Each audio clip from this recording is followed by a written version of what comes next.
Hello, in this video I'm going to be covering some of the requirements for actually installing our project. So some of the core requirements themselves are Conda, pip, and Jupyter Notebook, although in practice all these are actually kind of set up with each other. If you have Python, you probably have pip. Just make sure you have pip3 installed. And then if you have Conda, chances are the Conda installation came with Jupyter Notebook itself, so that shouldn't be a big issue. So in practice what you really have to install is Python and Conda. Although if these three requirements are not met, in addition to whatever is already installed in the system, then you probably won't be able to run the actual environment itself with our testing tools. Also of note is that it really behooves you to set up a virtual environment in Conda. Comes highly recommended so that there's not other conflict issues, because some maintenance notes, the project uses TensorFlow 1.15x, I believe it's 1.153, but the actual version of it shouldn't matter. And you should also be able to use versions, anything predating 2.0 effectively.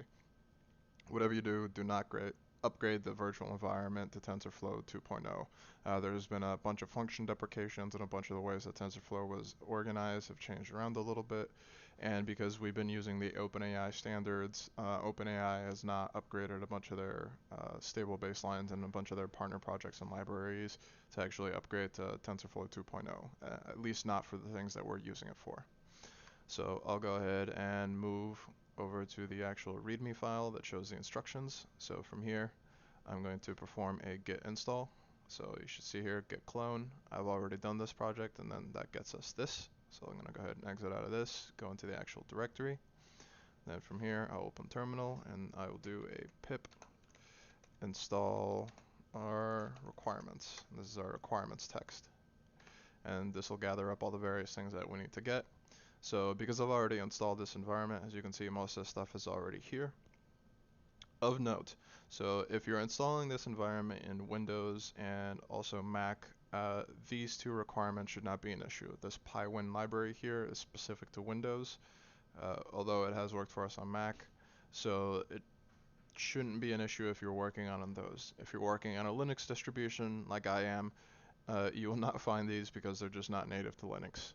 So what you can do is you can actually just remove these two, Py132, and then anything else as this Py1 in the requirements document, and it should install fine. I've already done the previous install here, so it shouldn't be an issue. If you do, just look around for any of the specific Windows requirements in the requirements.txt file, and you should be able to find it. So since we're already here, we're actually going to start our driver program, which you access with Jupyter Notebook. And our driver program here is called Agent. This is the Python extension for Jupyter Notebook. Then, as you can see here, we have the actual environment itself. So for demonstration purposes, I'm going to restart and run everything. Scroll back up. And from here, so as you see here, we get a little warning that says TensorFlow, particularly a contrib module that we have here, will not be included in 2.0. There's the reason why you can't use 2.0. And then it's also giving us a bunch of function deprecation errors here.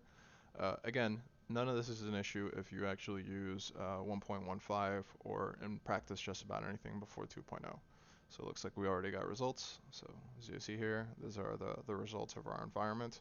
So the environment is up and running.